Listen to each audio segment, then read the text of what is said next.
Hello, everyone. I'm Rose Colasino, co-state coordinator of Indivisible, Illinois, and the Voters' Rights and Protection Chair.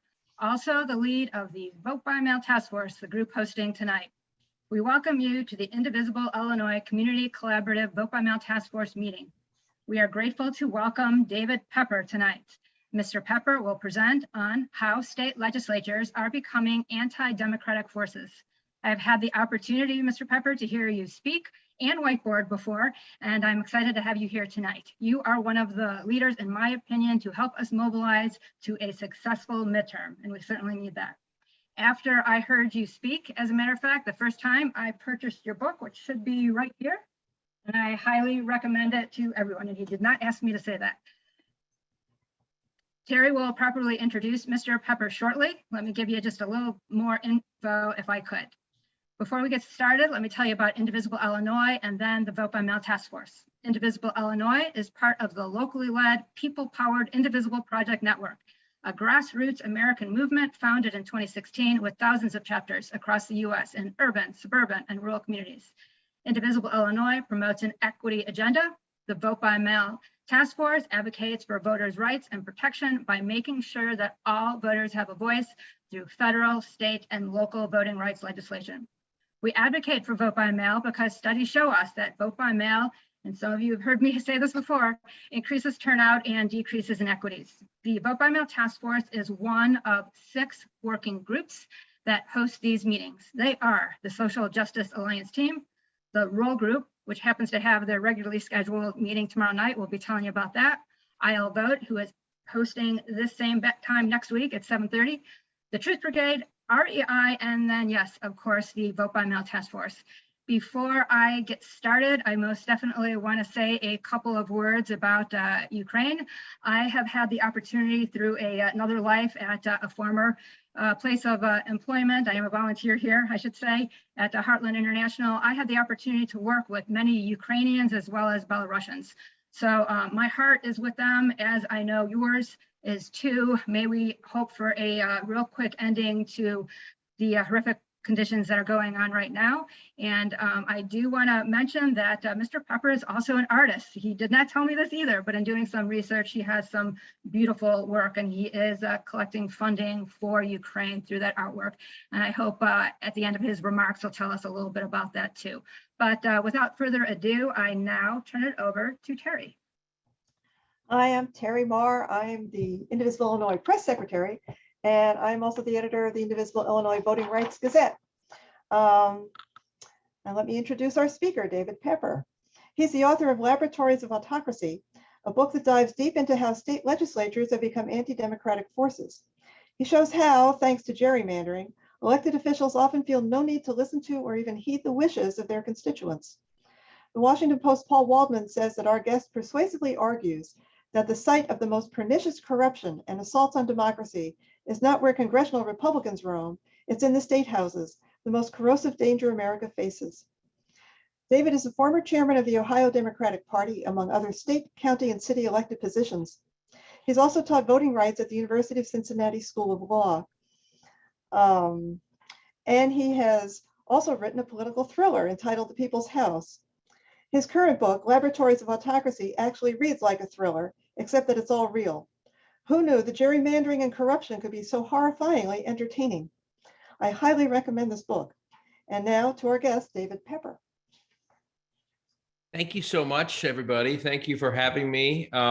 Sorry I jumped on a little late. I actually was finishing a painting. I just did another, I'm doing sort of Ukrainian themed paintings and then selling them as prints and cards and giving the proceeds to the Red Cross of Ukraine. So I was kind of getting a little perfectionist there. So I'm sorry if I added some drama to joining 2 minutes late.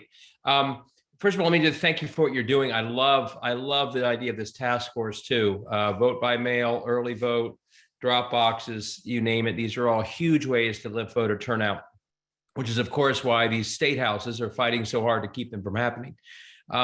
So tonight, and Indivisible has played an enormous role in Ohio. One of the reasons we did have some success in changing our constitution so we could have a chance of ending gerrymandering was because the Indivisible chapters here were incredible. And they gathered a huge amount of signatures in a much broader coalition, but they were really the engine of that coalition. So one of my favorite things now is because of my book, I'm speaking Indivisible chapters all over the country, and I really, really appreciate all that you do. So I'm going to do this. My assumption is most people have not read the book. I really do appreciate the praise for it. I'm going to sound self-serving, but nothing I say tonight, I don't think will replace reading the book. It tries, as a Time Magazine reporter wrote when he interviewed me about the book, "Wow, David, congratulations. You're the first person to write a book about state houses that was actually interesting." So I tried to use some of my storytelling experience as a novelist. I'm now onto my fourth novel. And some of them have sort of come true. I had a plot in my first book about a Russian oligarch rigging an American election. So I sort of joked that I wish my fiction had stayed fiction and I wish my nonfiction were fiction. But I do try and use storytelling to expose these problems in a way that does not come across as dry or academic. So I do hope people will read it. But I am going to present a whole lot of detail tonight in a PowerPoint that I hope you'll all find interesting. And if you haven't read the book, I think it's a better way to have people focus than if I just try and talk about the book generally. Over the course of presenting, I'm also going to give you a couple places that you can send a text message to. One, to get the slides I'm presenting, which people seem to really like. And number two, in order to convince people to read the book, I'll send you a text that you can send to get a free introduction to the book. And so if you like it, keep reading. If not, well, I did my best. But I'll do both of that over the course of the night. So let me just go right to a share screen. This will take maybe about 20, 25 minutes. I think it seems to be pretty interesting for folks. And then we can spend the rest of the time doing Q&A, and I'll stay on as long as people have questions. So let me go to the share screen real quick. Here we go. So, and this is especially relevant. Everyone see this slide? Is that what's up now? This is especially relevant, with Ukraine, with Orban, with Putin. So I start out this presentation saying, think hypothetically, what would we do if a country, in Europe or somewhere else, in very quick sequence, in a very rapid fire way, rigged their legislative elections so that 99% of the results of those elections were guaranteed, and a minority party stayed in power, even if they didn't get a majority of the votes. What if they attacked the independent operations of elections and the vote counting process so they could control that process more or completely? What if they attacked the means by which voters of the opposition party generally voted? What if they attacked protesters of the opposition party, the way we see protesters being attacked in Russia today? What if they attacked the independence of courts? What if they violated the will of their own electorates who had voted for certain things through referenda and they just ignored them, or violated their own constitutions repeatedly? What if they changed the laws in their own countries to protect themselves from being held accountable for corruption? And what if they went so far as to literally change the law to cleanse the history of their party or their country of elements that cast a bad light on them? If we saw this in another country, and we do see this, Viktor Orban in Hungary, obviously Putin is an extreme example. We call it out for what it is. It's a full-fledged attack on democracy. We don't just narrow cast it as, they're attacking voting rights. We say it's a broad attack on democracy. And you all are paying enough attention. The next slide won't surprise you. Everything I just described is what's happening in state houses around this country right now. Quickly. Almost every one of these elements is in many, many state houses, some doing a few, but many doing almost all of these at the same time. And my worry and why I wrote this book is that unlike when we see it in Hungary and we call it out, in our own country, it's changing somewhat. But in our own country, we almost are so confident in our democracy, we just assume it can't go away or can't be really undermined, that we don't look at what's happening, enough of us don't at least, and say, this is not just an attack on voters, and that's bad enough. It's not just an attack on protesters. It's a full-fledged attack on democracy that needs to be repulsed in the same way we react if another country does it. And that's why I wrote this book, which I had no intention on writing 1 year ago, I literally hadn't even thought of writing a book. And now it's here. Why? Because I worry that we are not paying attention and putting the pieces together of all this that's happening at one time. And as this quote below, which is the old Clinton quote about the economy with a little bit of a different phrase, the crisis in American democracy, while we pay attention to people like Marjorie Taylor Greene and Donald Trump and Lauren Boebert, the institution of the attack on democracy is overwhelmingly the state houses of this country.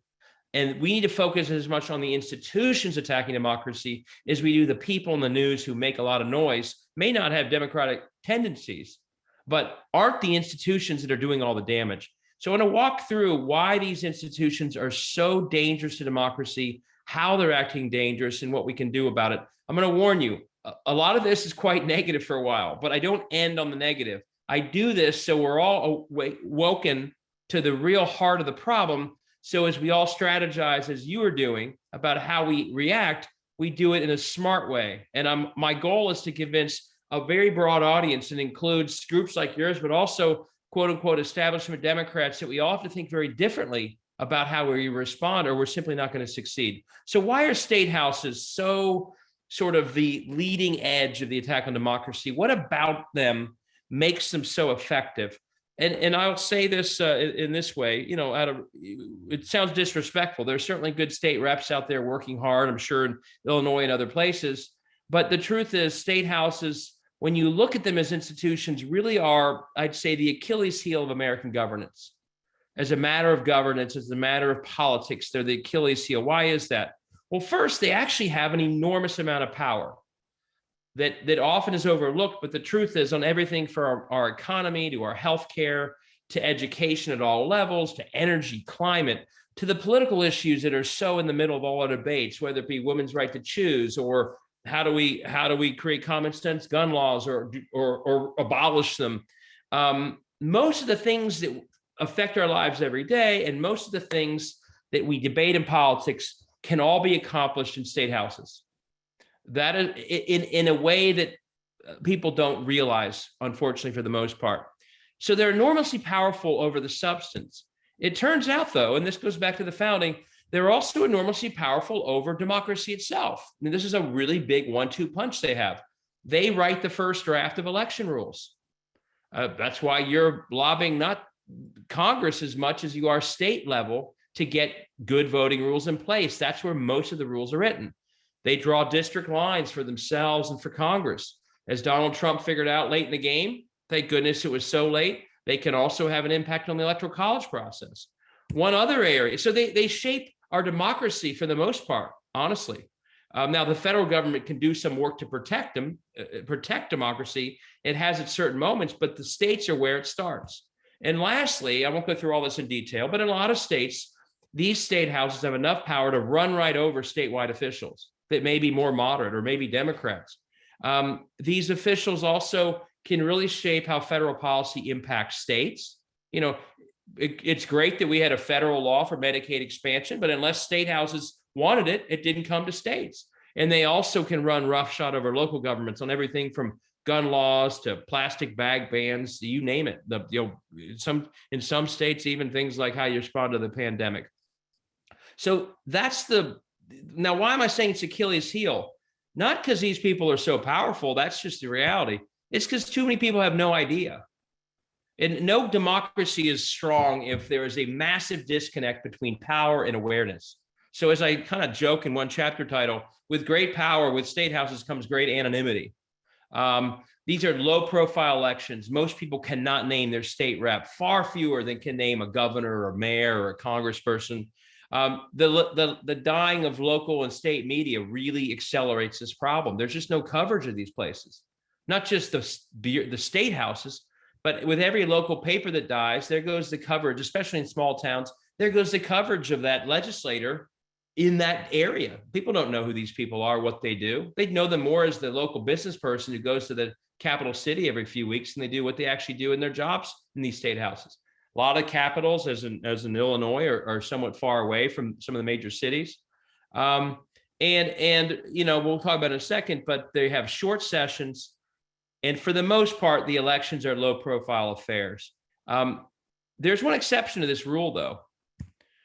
And that is that there is one group that knows a whole lot about these legislatures. And they know exactly what these legislatures do and can do for them.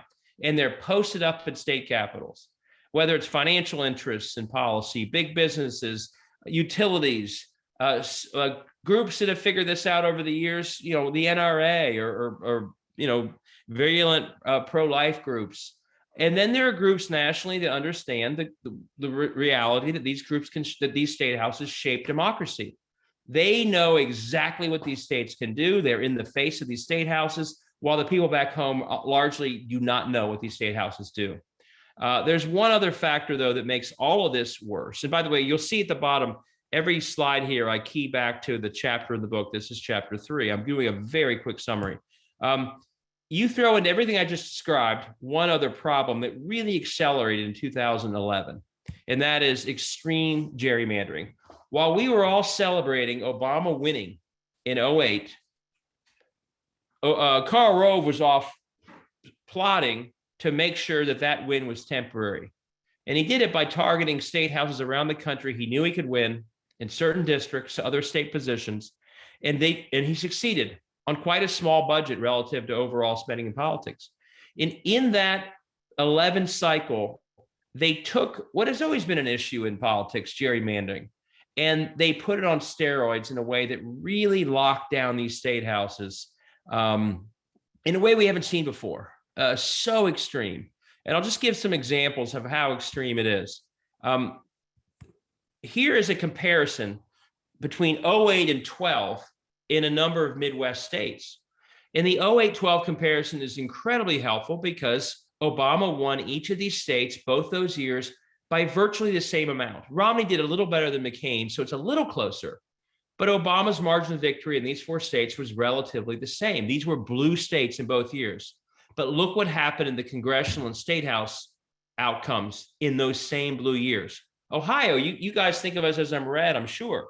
We had a 10-8 congressional delegation, Democratic, in 2008. We had a 53-46 state house, Democratic. We had a Democratic governor. 4 years later, the same blue Ohio went from 10-8 to 4-12 the other way, 12 Republicans.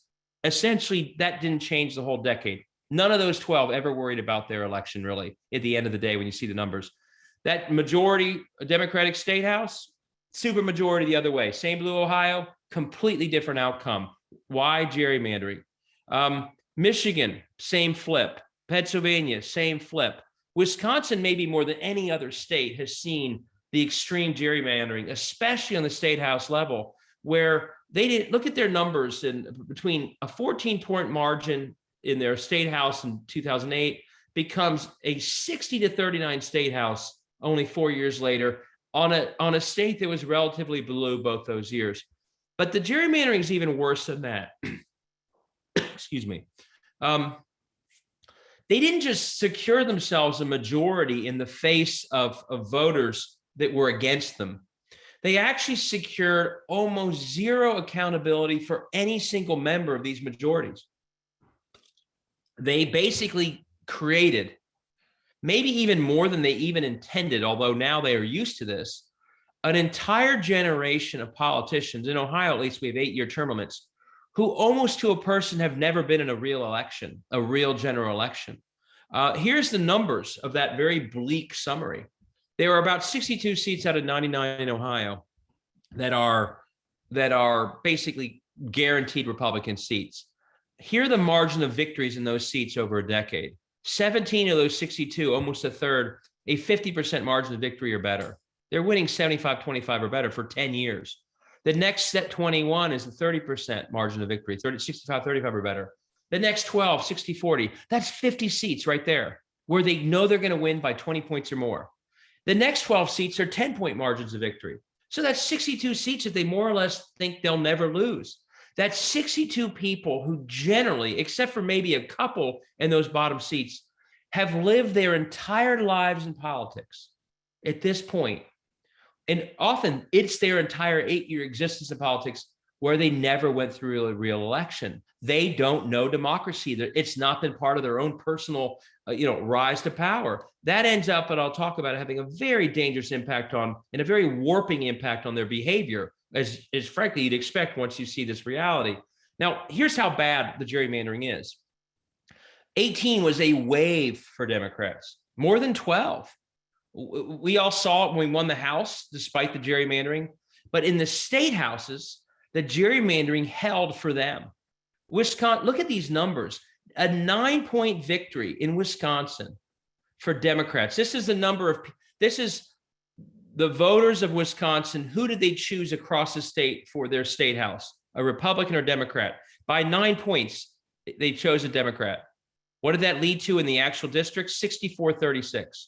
They took a minority by 9 points and converted into an overwhelming supermajority.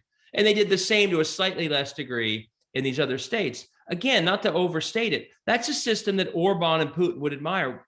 They stay in office even when the voters are dramatically against them. That's rigging elections, and that's having an enormously warping effect on politics in these states. And these are just some of the examples. What are the effects? So we sort of have an assumption that democracy leads to certain behaviors, that a robust election rewards politicians who deliver good public outcomes for the voters and punishes politicians who are too extreme or deliver bad public outcomes for the voters. But it turns out in this world of anti-democracy that we're stuck with in so many of these states, almost every incentive that we think leads to good behavior actually is reversed. If you know you're going to win, no matter what, if the people back home don't even know who you are, guess what? Public outcomes no longer matter. You can deliver the worst results and you still win. And that's what's happening. Those of you who read the book, I go through in Ohio how as our public outcomes have cratered on healthcare, on student debt, on schools, you name it, people leaving, disaster zones all over, everyone gets reelected. But what do they have an incentive to do? Serve those private interests who are right in their face in the state house, giving them a whole lot of money, making sure they do what they're told. Perfect example of this in Ohio has been online for-profit charter school scams. These have been ridiculously scandalous schools. People claiming to have students they can't even prove went to those schools. The money has come right out of public schools for these for-profit scams, one of which the FBI took down, the biggest donor of the Republican Party for a decade. The politicians benefited by helping those schools because the interests in Columbus gave them a lot of money from the proceeds of the public giveaway, and no one back home in the public school districts that lost the money had any idea. So you have this terrible reverse incentive, help the private players who are grabbing public assets, you get reelected, and the people back home have no idea you're doing it, and they couldn't get rid of you even if they wanted to. So public outcomes are suffering, private interests couldn't be more thrilled. It turns out in a similar way, we assume people in a robust democracy do things that are relatively popular. Well, in a world without democracy, they don't care if it's not popular. They can attack Roe v. Wade. They can pass the craziest gun laws. They can do the most unpopular things and they never get knocked out of office. In fact, they have an incentive to be extreme because that's how they avoid the only election they ever worry about, which is their next primary. The more extreme you are, the less likely you have a primary opponent. So again, the incentives are flipped. They don't have any incentive to work across party lines. And one other big incentive, I won't go through all this in the interest of time, to keep this all going so that, their behavior basically is behavior that would guarantee they would lose in a real democracy. So of course, that creates an enormous incentive for them, having never run in a real democracy and having done everything that would cost an election in a real democracy. That leads to a powerful incentive to attack democracy whenever they can, because democracy is the one thing that would knock them out of office. So that's sort of the predicament in these states. And I'm about to make it a little worse before I get us out of this hole I'm digging. Everything I just said sounds pretty bad. Achilles heel, no one knows, right? I'm seeing Marcy nodding, in a panic. And I wrote the book in a panic, by the way. They control so much, no one knows it. They're rigged, they can't lose. Here's how it's worse, okay? And you all know this, I would think, but most Americans don't. I'm not the first person to figure this out. National organizations like ALEC, which is the American Legislative Exchange Council, and the Koch brothers, and later on the NRA, and the Heritage Foundation, you name it, they discovered a generation ago that these state houses had every single weakness I just described. Huge power, no one knows about it, and a bunch of politicians with all the wrong incentives. And they set up systems to hardwire these state houses to do their bidding. So it's not that these state houses are individually doing these things anymore. These groups have said, okay, these people aren't known. They respond to the most short-sighted incentives. The people back in their districts just don't care. Let's put them all to work on our agenda. And here's our agenda, all these things. We can undermine we don't need to worry about Congress. We'll just get these people in the states to privatize education or loosen gun laws or attack reproductive rights or do trickle-down economics, because they'll never lose there. If they did that in Congress or if a mayor did it, they'd probably lose. But if they do it in a state house, it's set up so they'll never lose. These become the perfect places to go for these people to get their agenda accomplished. A whole lot of this, by the way, as you know, is undermining efforts to tackle climate change. That's so much of what this is all about. But it turns out that undermining the ACA, they did that as much through state houses as they tried to do at the federal level. Undermining rights of consumers. State houses turn out to be the best place for these groups to go to get their agenda accomplished in a massive way across the country where no one's paying attention and where there's not as much of an obstacle to that work as there is in Washington and not nearly the press attention. So my book is called Laboratories of Autocracy because not only are they leading towards autocracy in what they're doing, they're also operating as laboratories. They're always learning. So in my book, I go through the ways they're learning. What have these groups in these state houses learned over a generation of what I just described, this weaponization of state houses, this harnessing of state houses for their agenda? They've learned some of the lessons I mentioned a couple of slides ago. One, they've learned the popularity of an issue doesn't matter at all. They have seen these state houses push forward the most unpopular measures. And not only do they get put in place, but the politicians who push them forward almost never lose. They have learned that the only reason secrecy matters is because the private corporations don't like bad attention. The politicians, it honestly doesn't matter for them because they get reelected no matter what. They've learned that state houses can run over statewide officials. I give examples of that in the book. Number 4 is a very important one, and you're probably dealing with, well, you don't deal with this as much because you're in Illinois, but a lot of indivisible groups will deal with this. They've learned that the more you throw forward, the more you win. They don't do pinpoint things. They throw the spaghetti at the wall. You know, I call it the 80-20 rule. Throw 100 bills forward. A few of them may get the press to cover it but the press is so overwhelmed. Maybe a couple stories, and I put this in my book. They attacked rural broadband in Ohio like they've done around the country, which is a big private sector interest. They don't want public broadband. They want their own broadband, so they make money out of it. So they stopped public broadband, okay? So there was an attack in the budget, in our Ohio budget last year on broadband.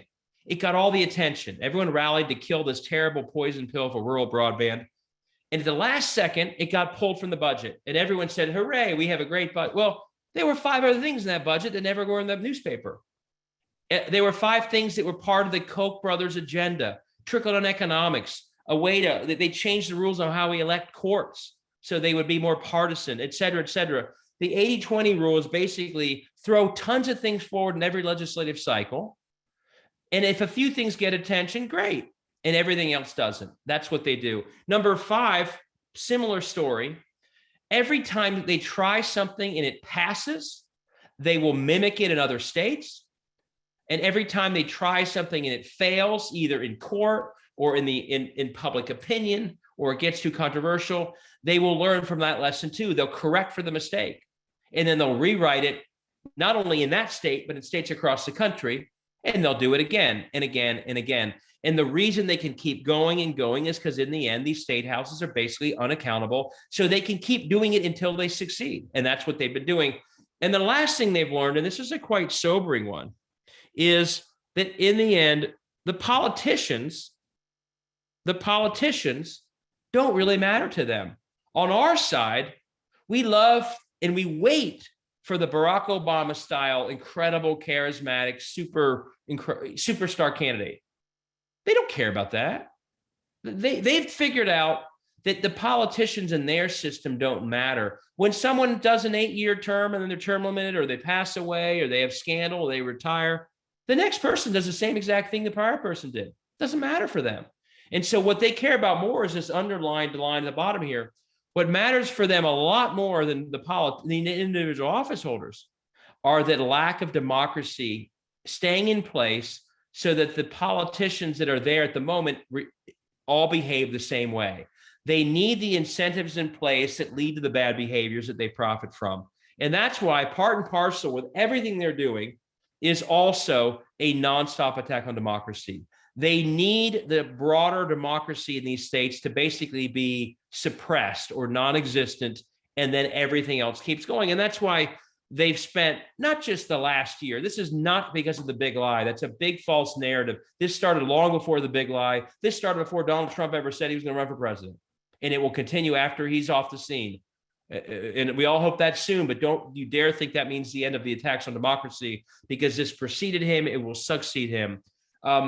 They went after the Obama electorate in 2011 as soon as they could, not necessarily just because it led to Obama being president.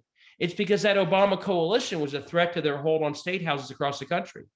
In Ohio, the Obama coalition is why we won that Ohio state house, despite their gerrymandering of 2001. It's why we did well in all these other states. So targeting the Obama coalition wasn't just about Obama and the White House. It was about their hold on state houses. Suppress that coalition, win state houses. So they've attacked the way that coalition voted over and over and over again. It was vote by mail, right, in 11?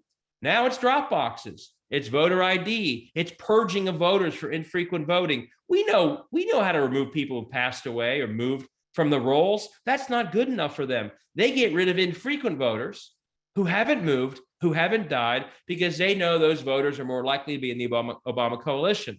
They attack organized labor. Why? Because it funds the coalition they don't like. And then later in the decade, they ventured more into undermining election outcomes. When we had Democrats win the governor's race in North Carolina and then Michigan and Wisconsin, they didn't just accept those losses. They began stripping powers away from those governors. They began undermining election outcomes. They stripped powers away from other statewide officials too later in the decade. They started attacking courts when Democrats were winning court seats in places like North Carolina and later in Ohio. And that's when they also started literally just ignoring citizen-led ballot initiatives in 2018. You know, the Florida one that got rid of the rule that people with felony record couldn't vote. They just ignored it. Missouri passed a change to their gerrymandering process. They just ignored it. Missouri passed Medicaid expansion by referenda. They just didn't fund it. And what they learned again in all these years of attacks, what they did worked. They were able to change outcomes. They were able to change electorates. And they also learned again that they never faced accountability for doing any of this stuff. And that's where we sort of get ourselves to 21. It's not new, folks. This is an extension. And you probably see this in your fights. This is an extension of 10 years. It's just accelerating because they're better at it and they've learned a lot from it. And in many ways, it's repeating 2011. They're just attacking new elements of how the voters who vote against them choose to vote. And they're obviously doubling down as much as they can. Now, I don't want to sugarcoat it, though. What they're doing now is broader, censoring history, stripping power from elections officials themselves, legislating the big lie. I mean, we're getting into truly alarming moments of democracy that they're attacking. Of examples of democracy they're attacking, even beyond where they went in the last decade. So this is the last of the really depressing slides, but it's a really important one. And then I'm almost done, but I want to talk about how we respond and then go to questions. So everything I've said can be summed up really in this slide, but it puts it a little differently and it frames how we have to fight back. And you're fighting back this way. So you know this, but we need to spread the word. One side of this, of American politics, and it's the majority, views the battle of politics in America as over elections on the backdrop of a stable and intact democracy. We take it for granted that democracy is intact. And so we decide, and this has gone on for generations, well, the way we're going to win is by really winning elections. So when we win, we get to implement the policies that we want. And because we're really efficient, we're going to mainly focus on federal elections, because if we win the White House and the House and the Senate, we can really get the things we want done. And that's what we're going to do, right? That's kind of been the MO. And that has very quickly and naturally led to a swing state federal strategy. If all we do is win the swing House districts and the Electoral College swing states and the Senate swing states, we win the country. Yay for us. We've just won. Okay. Because we don't think of democracy as under attack. We also are confident that our worldview is popular enough. If we just run good elections, we'll win. That's our game. That's our strategy. And we also, by the way, we get especially excited in federal years because that's our strategy. Their strategy is grounded on a completely different view of the world. And their view of the world is that they understand that most of what they want is unpopular. They know it's a minority viewpoint. They know that trickle-down economics and doing nothing about climate change and attacking Roe v. Wade and crazy gun laws and you name it, and white supremacy in a diverse world, they know all those things are actually minority and strong minority, meaning very low levels of support. So they know that in a world of robust democracy, they would actually lose on every issue or almost every issue. They know there's no permanence to their ability to get these things done if we are having fair elections. So unlike us, their game is not over elections in a fair system. Their battle is against democracy itself. The more they can suppress democracy, the more they succeed in getting their minority views in place. Because that's their end goal, what they have figured out is the best way to attack democracy isn't at the federal level. It's by cornering the market in state after state, where for all the reasons I've described above, they can both get their unpopular policies passed and undermine democracy in the process. And if they can do both those things together, they can do it again and again and again. It's exactly what they're doing right now. So what do? They don't just focus on federal years and federal states, swing states.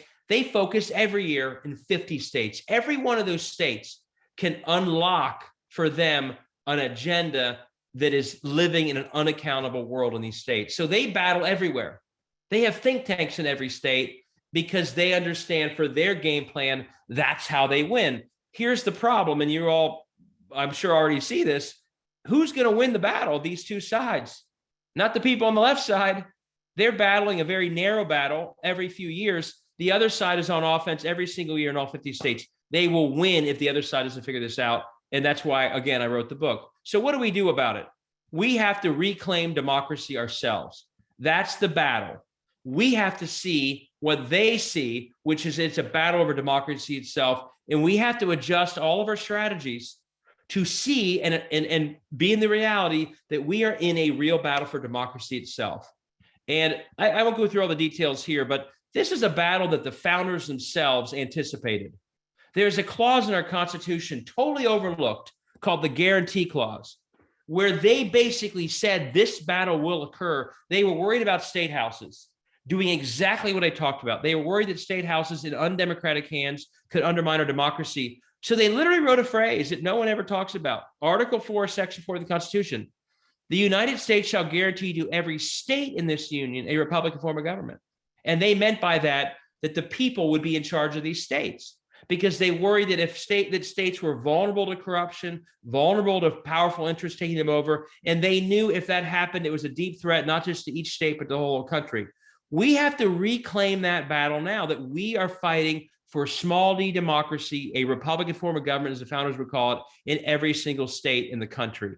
And there's a precedent. If we don't do that, the results are bleak, but I'll skip that for now. What happens once we reframe it? One, it means the Senate needs to get their act together and pass voting rights protections right away. They have no business letting the filibuster stand in the way of protecting democracy in states. Look, again, this is a constitutional guarantee that Joe Manchin took an oath to uphold when he took an oath to the Constitution.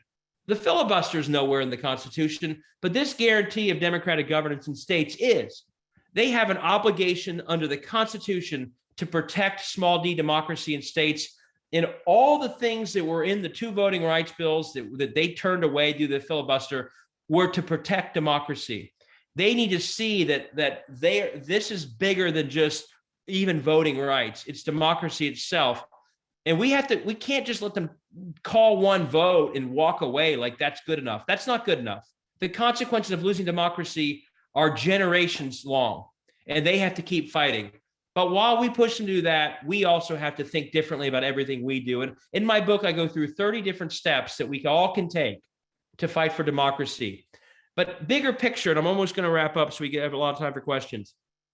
The main point is, once you reframe this as a long battle for democracy, everything changes in the way we look at it.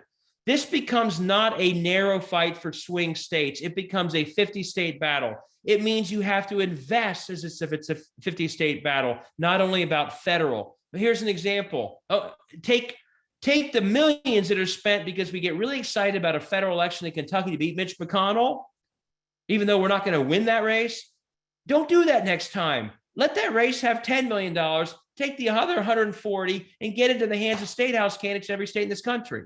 That's big picture. That's long game.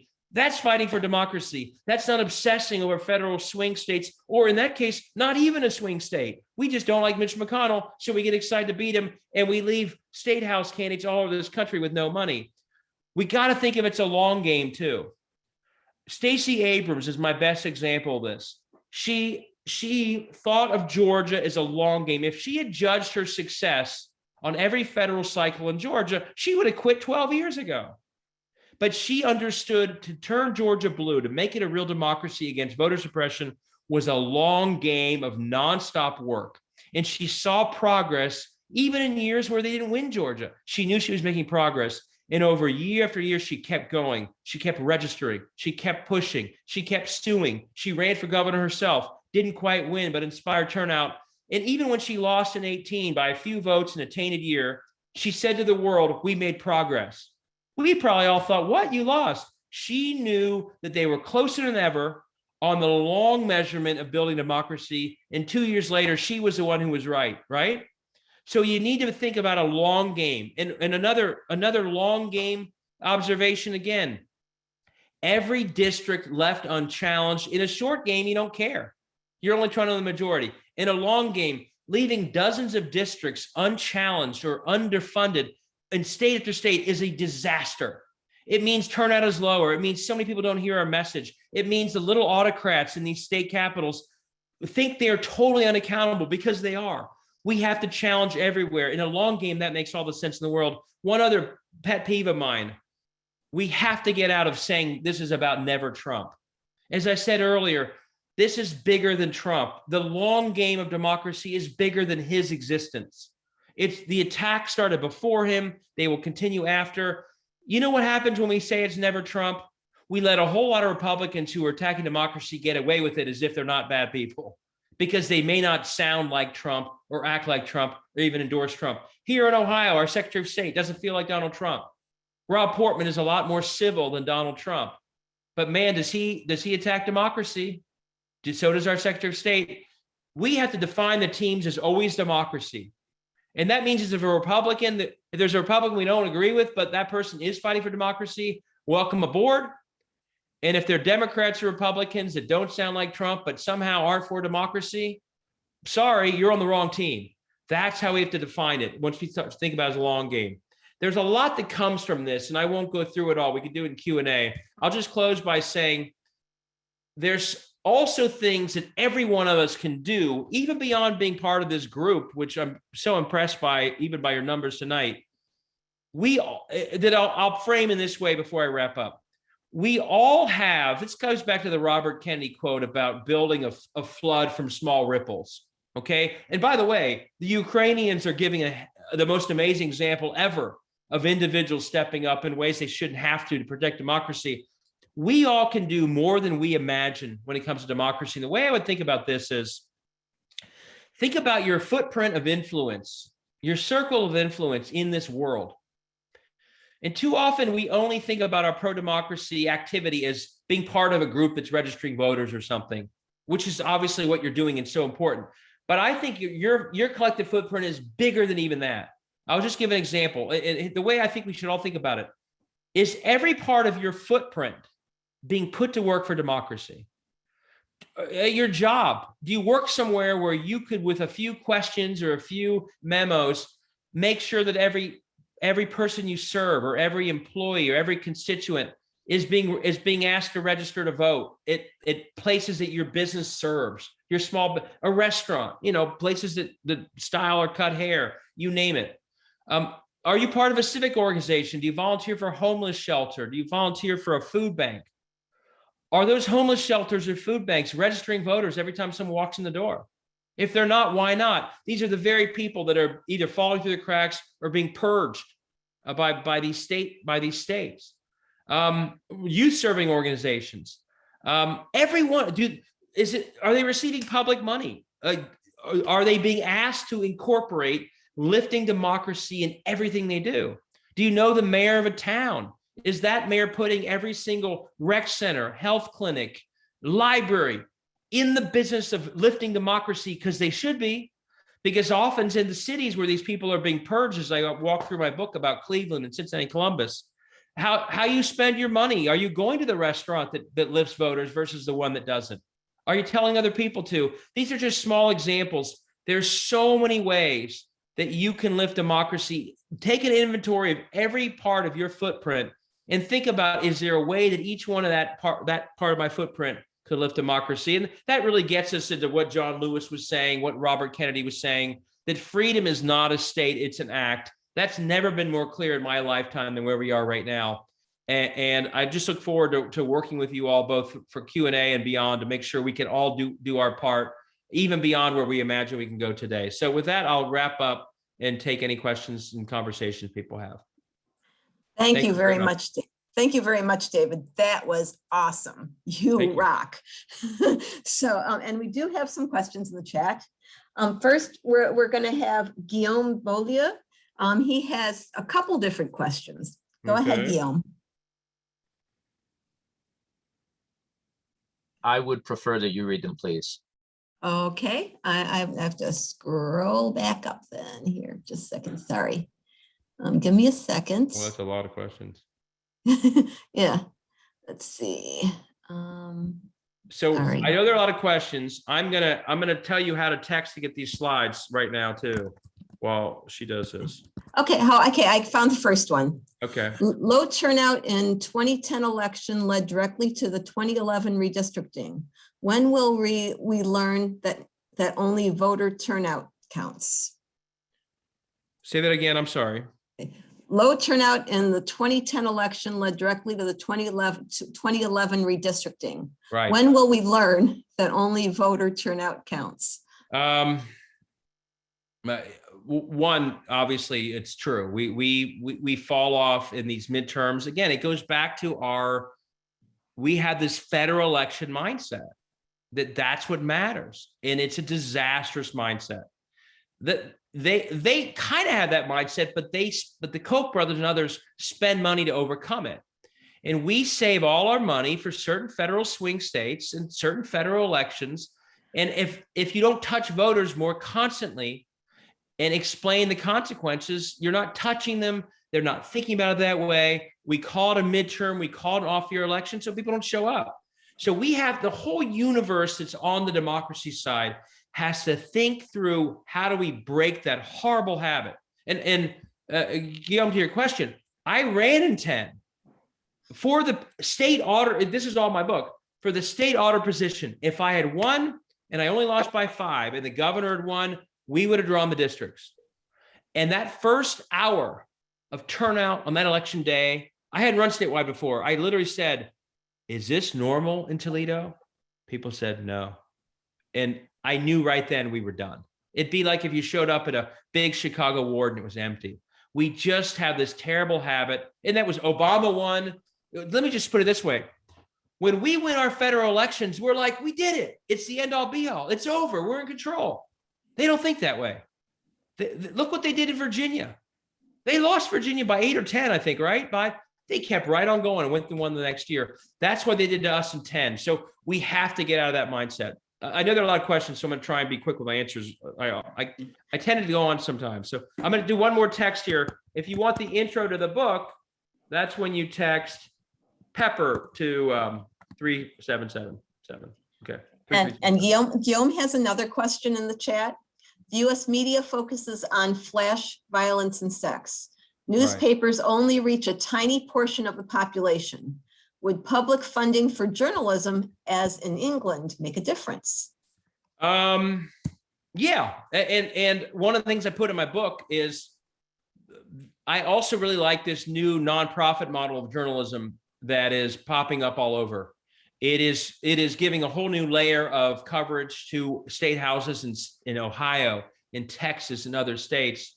And so I think we need to lift journalism. And so the one thing, again, think about your role in democracy. I say often, put your money where democracy is.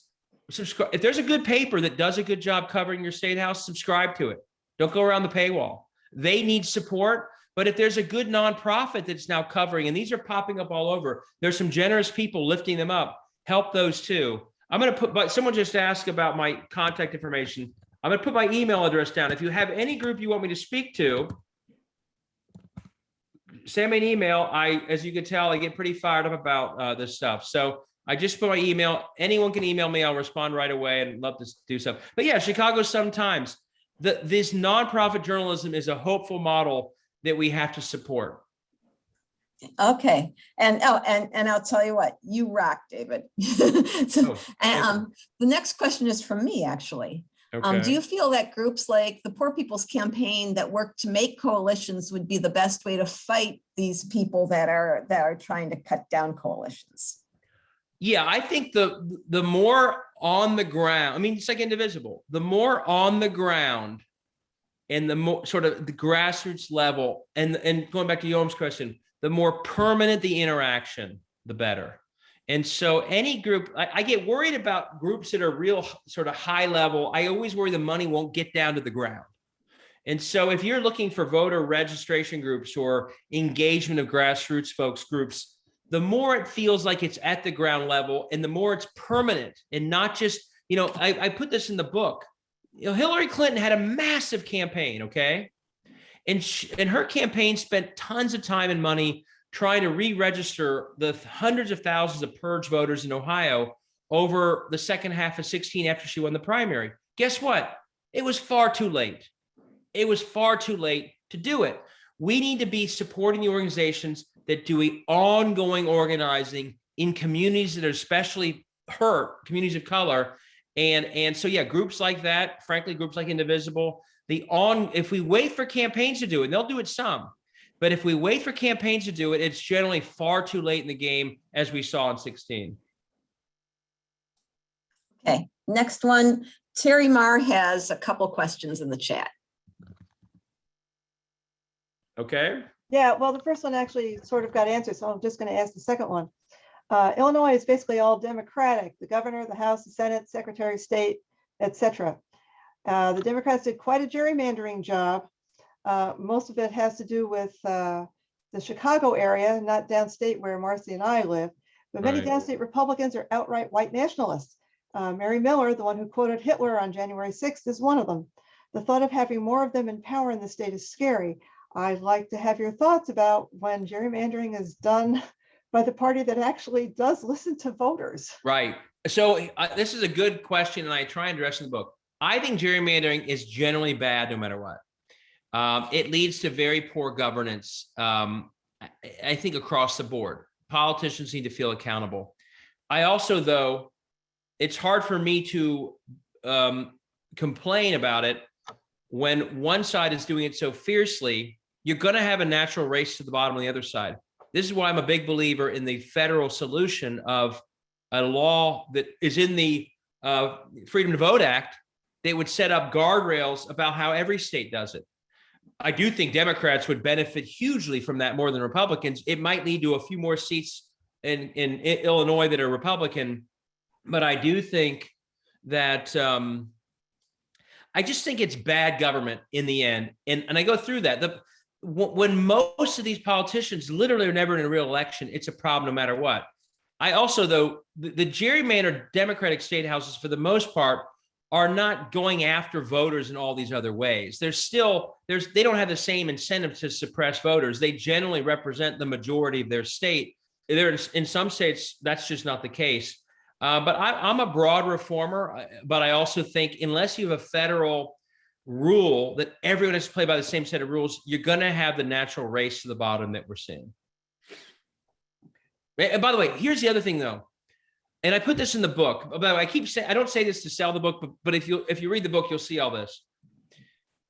If you're in a state that's blue, and I don't know your laws as well as I know some others, it's incumbent upon you as activists, and it sounds like this is exactly what you're doing. Please make sure that your voting rights laws are like the AAA greatest. Because when blue states fail to do that, it's used against us. Every time I tried to push for something in Ohio, the Secretary of State would say, well, look at New York State. They don't do that. New York State's terrible. And they were right. It was terrible. And so all of a sudden, when blue states do it well, when Washington State and Oregon had drop boxes everywhere and broad vote by mail, everyone else could use it as a model for what to do for voters. It helps when blue states lead the way. And if blue states have antiquated and old voting laws that aren't good for voters, it's literally used against us. It hurts the overall effort. So that's why I think if you're in a blue state, help red states turn blue.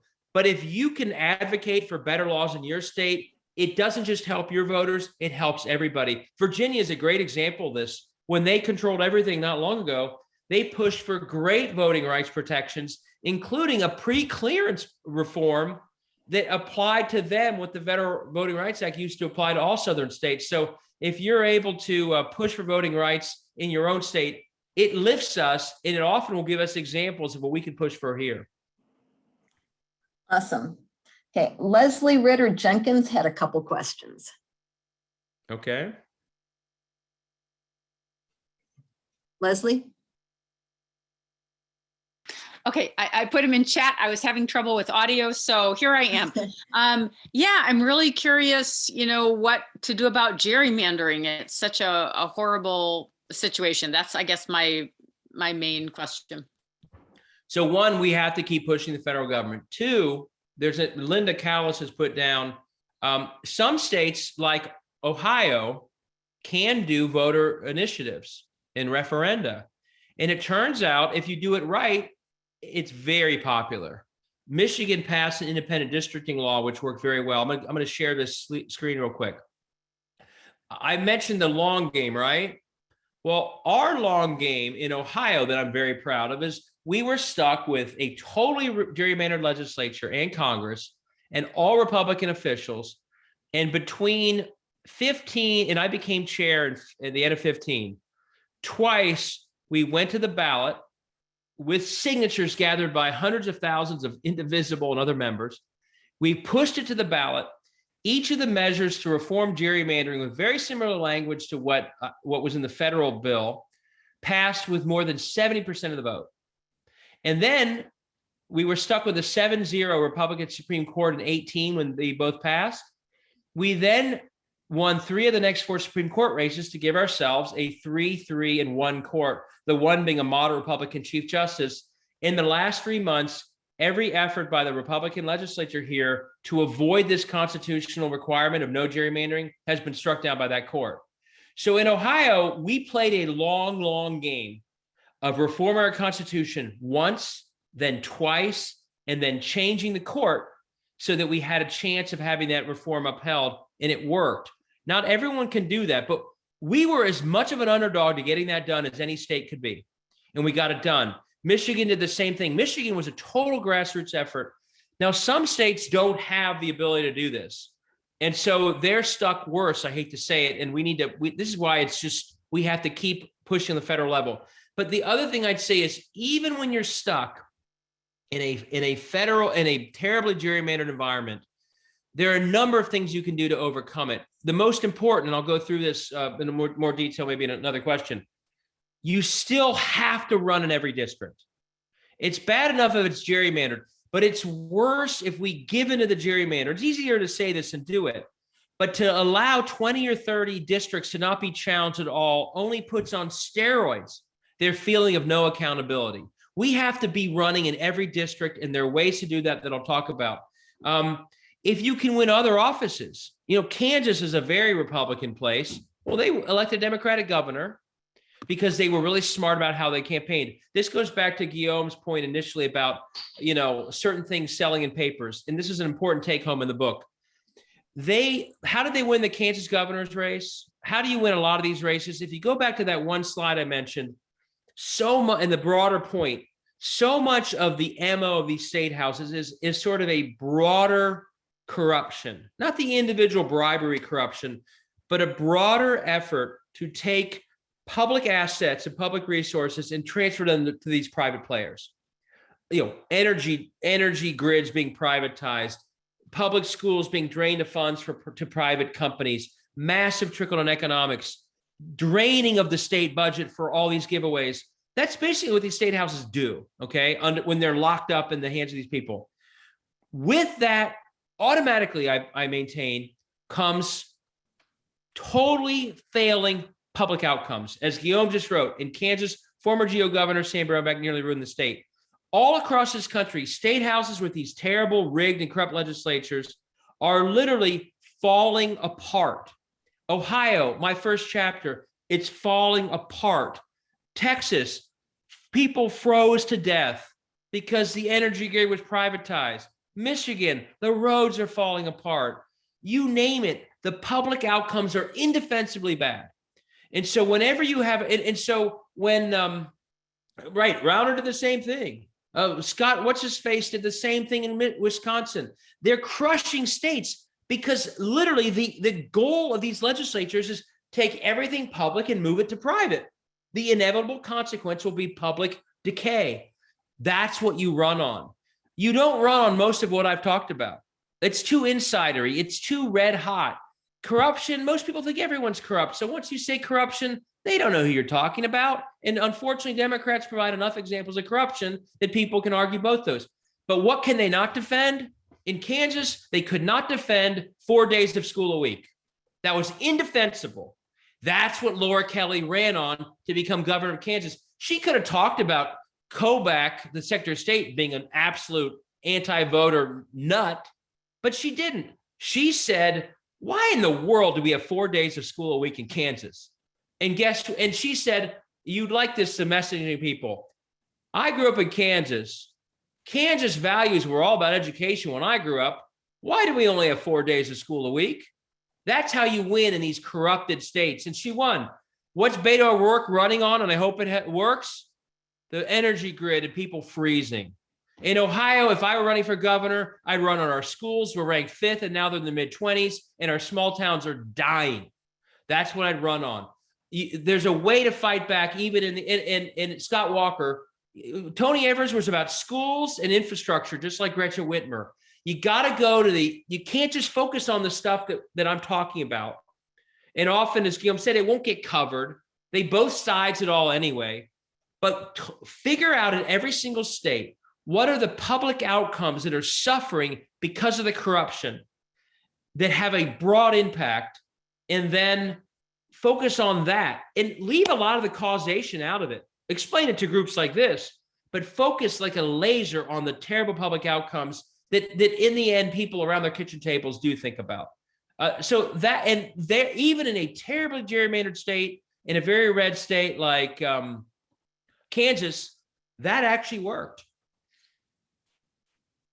Okay. And if you can go to the public, by the way, one other way you get rid of, one other way to deal with gerrymandering, win your Supreme Court. The North Carolina Supreme Court and the Pennsylvania Supreme Court have struck down those maps, not even with new language like Ohio has. They struck down the maps as voting rights issues. So find the other levers of one of the things I focus on in my book.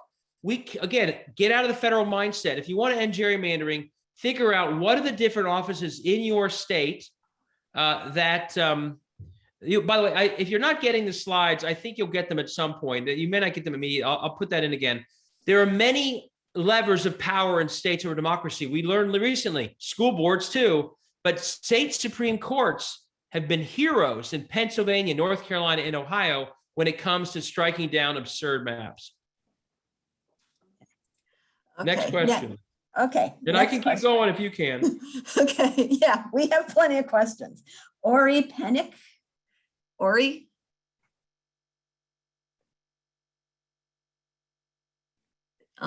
She may be having trouble taking herself off mute. Ori, are you there? Hear me? Yeah. Yeah, we hear you now. My question was talked about registering homeless voters. in Illinois, wouldn't they be required to have an ID of some address before they could be registered? You may know that better than I. But when I say register, I'm talking about the broader effort to lift democracy, whatever it is, whatever the laws are. So it may be that if you can't register them at that location in Ohio, you could. What could you do? Is there an early vote in Arizona? It's all about getting people signed up for the early vote list, because then you're on it every single time. In other states, it could be make sure you vote on election day. Whatever it is, in Ohio, registering is the most important thing since they're purging hundreds of thousands of people every few months. So wherever you are, think about what would lift democracy. In Ohio, just as an example, just a great example, Sherrod Brown, when he was Secretary of State, he had McDonald's agree to put a voter registration document on every menu on the McDonald's tray when you get your food. So all I'm saying is, why do we only do this stuff at the Bureau of Motor Vehicles? What are all the other ways that in the bloodstream of things we do every day, we can lift people, be it registration, information, get your ID here. So, or there are some organizations that are helping make people be able to get IDs for free, you name it. We have to do all that stuff. Okay, next question. Okay, next question is Denise Dean.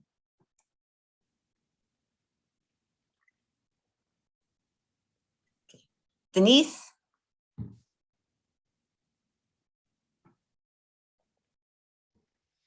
Okay. Well, I'll tell you, while we're, she may be having trouble getting herself off mute. We'll go to the next one, Catherine White. Catherine White.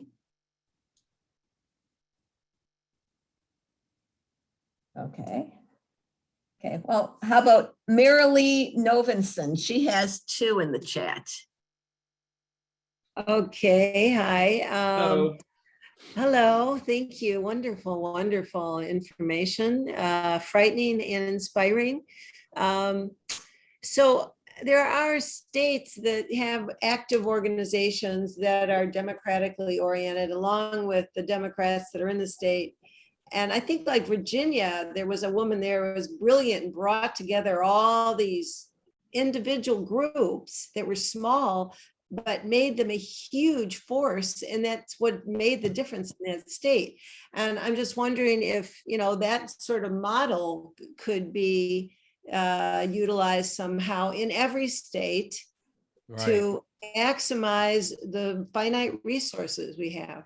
Yeah, it's funny. One of the great things, it's both great and sobering since I've written my book, is how many states have come forward, people from states who've described, unlike you, basically, because you're Illinois, oh my God, you've described my state, Tennessee, Indiana.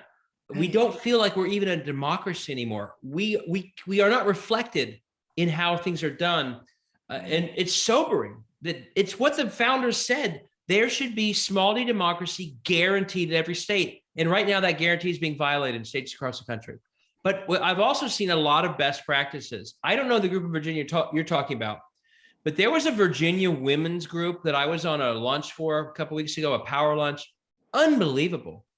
Just so much energy all over the state, rallying women in particular. There have been incredible Indivisible and organized Indivisible chapters. So there's a lot of best practices. I don't know how to recreate it in every state. One of the things I'm trying to do, by the way, and if you signed up, either by putting Pepper, which should get you that introduction, add Pepper, get you his slides. One of the things I'm starting to do, if you read my book, at the end, I basically say, if all you do with my book is put it down and think, well, that was interesting and never do anything else, I failed. I'm trying to help do more than that. That's why I keep speaking every night. I'm starting to hold a regular town hall meeting, okay, where I'm going to bring onto my town halls people who are doing good things, so everyone else can hear and learn from them. You should, if you sign up for either of those things, you'll get invitations to that. I had one a couple of weeks ago, more than 100 people. Everyone was glad they were on it from all around the country. And so I'm trying to find exactly what we're talking about. Tennessee has a really cool thing called the Tennessee Holler. And these people are bringing huge attention to their state house that a lot of states don't have. That women's power lunch on a Friday was in Virginia was incredible. One other example of this, I'm going to just give it real quick. I am of a best practice that I discovered because people read my book, wrote me and said, my God, I'm doing what you're saying, but no one knows it. In Missouri, so one of my biggest pet peeves, and I mentioned it a little bit, we see hundreds of millions of dollars go into certain Senate races, even the ones we cannot win because we only think about federal elections. And then all across the country, we have people running for the state house who have no money in many districts without even a candidate. And we have to be smarter to figure out how do we get the small dollar donors who are excited about beating Mitch McConnell to be even more excited about democracy, which means investing in all those state level races. In Missouri, I had a woman call me, and we're now friends, and we want to expand this. She created a program where small dollar donors could give in Missouri on the promise that the money would go to every single state house candidate, everyone running, which helps them to recruit. But it also means when they're running, every corner of Missouri has a state house level candidate who has enough money to actually do something. Knock on doors, register voters, have a message.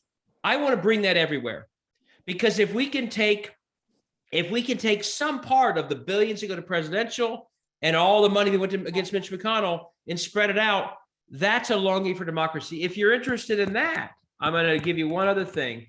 Now, Illinois maybe isn't as necessary, but if you text every district to 33777, I'm going to do a separate meet. That may be the next town hall we're doing. We need to get all around this country, and I want to help these states that have reached out to me do it. I want that in Indiana, in Tennessee. You know, the best thing in the world for Stacey Abrams outside of her own support would be if she had a well-funded state house candidate in every district in Georgia. That would mean we were lifting and talking to voters every single day, even when Stacey couldn't be there. But we don't do that. We don't think about it. We let these places go uncontested. So that's a long answer, but there are so many best practices that are out there, but we don't lift them enough and we don't share them enough.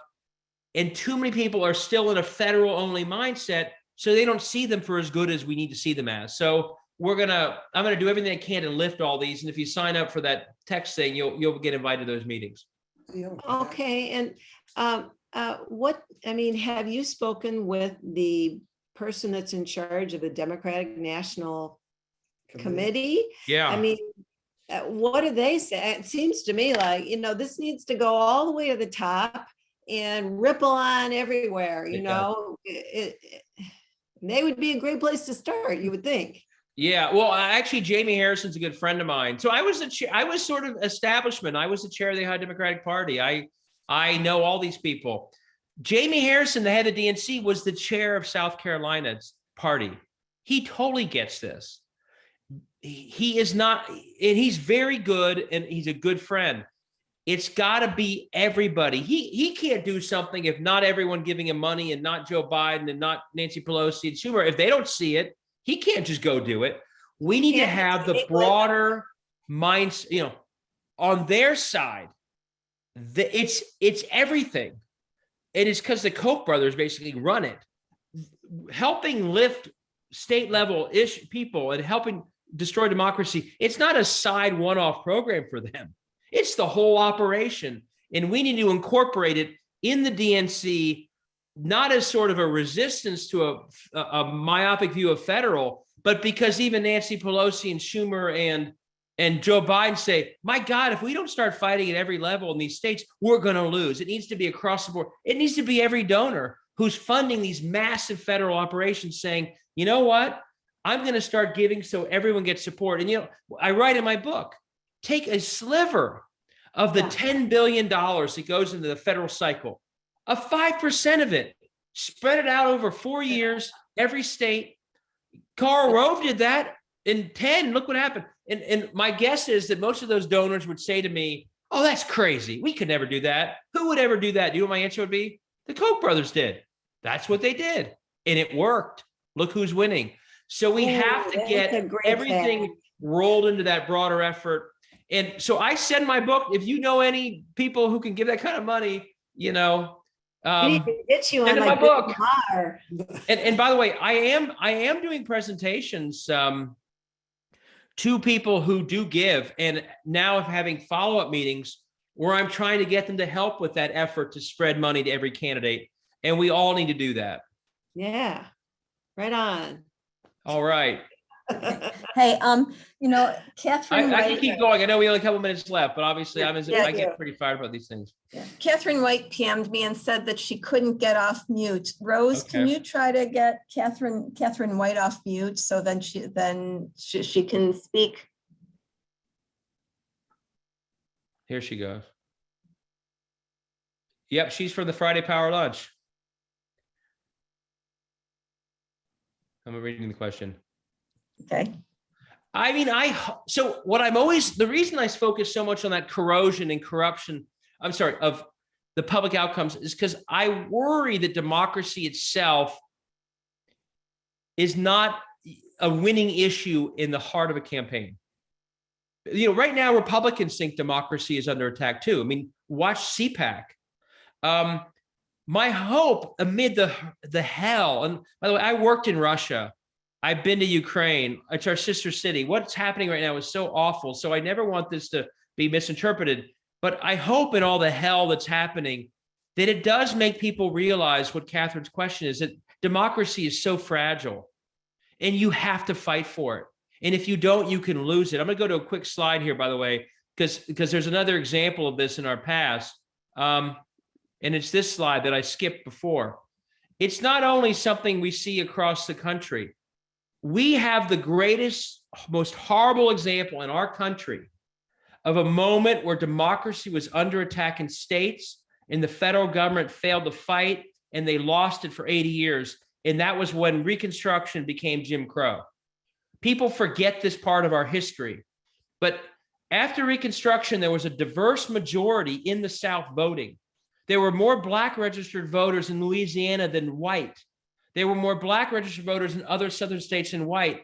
They were electing Black members of Congress and mayors and state speakers and statewide officials. And just like we've had over our history, there was a fierce backlash to that. The white Southerners hated that there was a diverse majority, just like people hated that Obama won in that diverse majority, just like people hated seeing Black voters put into power in Biden through Atlanta and Detroit and Chicago. And that fierce backlash in the late 1800s led to a massive allegation of voter fraud that led to literacy tests, poll taxes, and a massive deregistration. The federal government saw it happening, fought for some time. Thank you, Ulysses Grant, great Ohioan. But at some point, they stopped fighting, and the courts stopped striking down these laws. And by 1900, those 130,000 registered Black voters in Louisiana was down to almost 1,000. A couple of years later, it's down to 700. They wiped out the entire new Black electorate of the South. And within a few years, every single one of those Black elected officials would never serve the rest of their lives. It happens. And to your question, the consequence of not fighting for democracy when forces are fighting against it is that democracy fails. And it doesn't just fail for a couple years.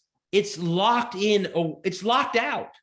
And that those folks in Jim Crow, I don't think ever could have imagined in the 1880s that they would not have a democracy again until 1965 and then after, because that's how long they lost it for. So whether it's Ukraine or historical examples like our own country, the lesson is if you don't stand up and fight for democracy against the forces that are always attacking it, the moment where you let down your guard, they move in quick and fierce. And that is what's happening right now in these state houses. They are fighting fiercely. They are moving forward. Every time they notch a victory, they climb higher and do more damage. We have to fight back. Okay, I think we have time for just one more question. Okay. Linda I'm just getting Callis. started. Just kidding. Anyway, I think a lot of people would love to have you stay. Yeah, on. Wilmington's Lie. Terry Mayer just wrote Wilmington's Lie. It's in my book. I mean, it's right behind me. Scary as all get out about crushing democracy. And it was exactly what I just described. Anyway, Linda Callis is next, and she has the last question. Okay, well, I think you sort of covered this question. I had the question about Michigan, but given that they just did do the redistricting, do you know how well it went, having an independent? Yeah, I think they feel good about it. It may be the most successful of the states that did a reform. We're in the fight of our lives. We are literally now going back to the Supreme Court for the third time. I'm sorry, the fourth time. So I'm hoping our 4-3 majority that's against gerrymandering is bipartisan, by the way, to Republican Chief Justice. My hope is we still win. But Michigan has had a really good experience. Just as background, we tried the independent commission here in Ohio. The Republicans ran tons of ads against it, so it failed. So ours is not independent. The best model clearly is to not have the politicians in the room. The second best model is, and that's what the federal legislation would have done, clear rules that are written that a court can strike down a map if they don't follow. That's our model. It's holding so far. We'll see if it holds. But yeah, Michigan was successful. Arizona has had a commission that's done pretty well. Now, again, they try and fight it. You need enough standards that can be enforced against, and you need fair courts. And by the way, one of the most troublesome attacks happening in state houses now, they know that fair courts are a threat to them. So all around this country, you are seeing proposals, and they were passed in Ohio recently, to add party ID to court elections so that the courts become as partisan as the legislature becomes and will uphold all the crazy things they do. So they are now troubled by courts standing up to them, and they are now attacking courts. Now, that is one of the massive red lines in democracy, right? I mean, courts are supposed to be independent. They are not accepting independent courts, and they're trying to fight even that at this point. And that's sort of the next generation of their attack on democracy. And that's all the questions we have time for. So Rose will close us out. Thanks, everybody. I do. Thank you. apologize. By the way, thank you very much, David. You just rock. Oh, thank you. Absolutely. I'm going to do my email again for those who want to invite me to speak at any of the group.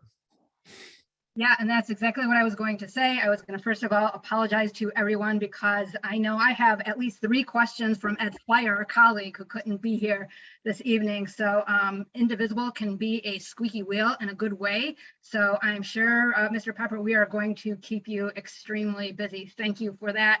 I really enjoyed the first time I heard you. I could hear you a number of times, and I'm so pleased that I do have the book. I have the Bible right here. Thank you. I am just going to share with you some additional great advice. Please attend these upcoming events that we have, and I'm going to rattle through them quickly. I did put them in the chat. You should all be able to save the chat, the lower 3 dots in the extreme right corner.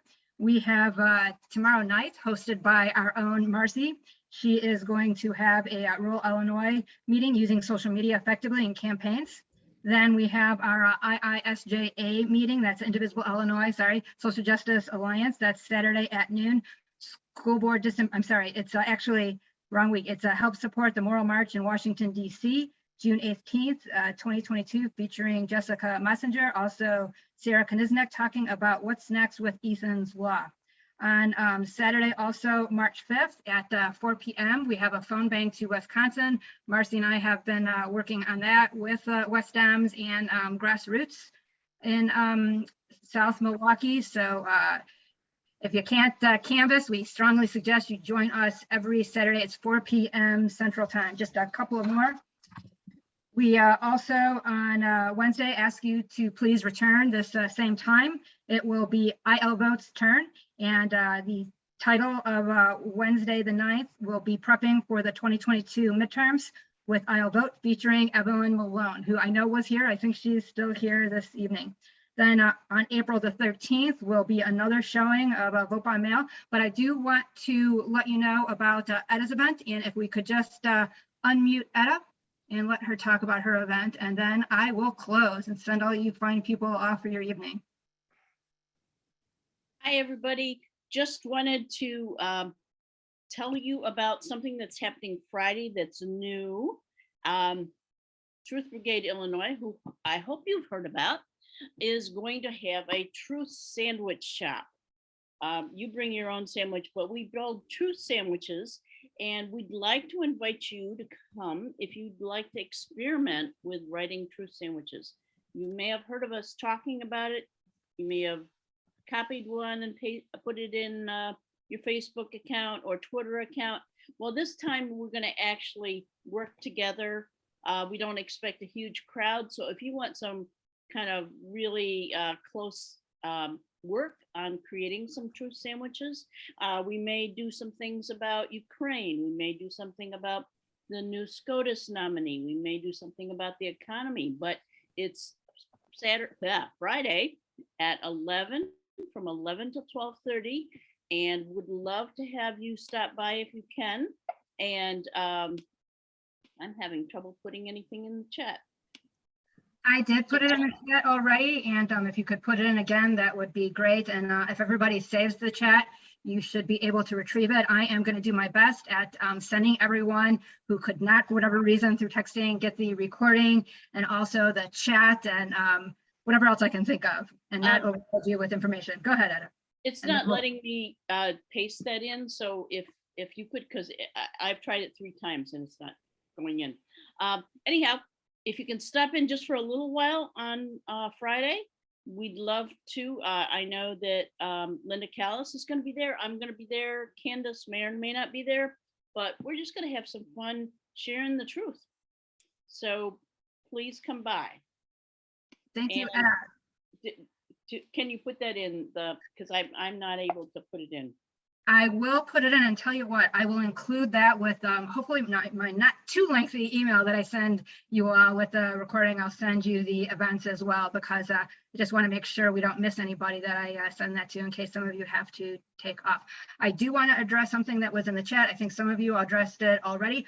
I actually went to Barnes & Noble to get my book. So there are other avenues for those of you that choose not to work with Amazon. So I'm going to wrap up. We're only 1 minute after, so let me just tell you, thank you, really, thank you for being here. I think this most definitely is how we win. And I also want to say good night. We appreciate all of your dedication to the cause. I feel that this is, as Ben Wickler says, our superpower: getting together, conferring, strategizing, organizing.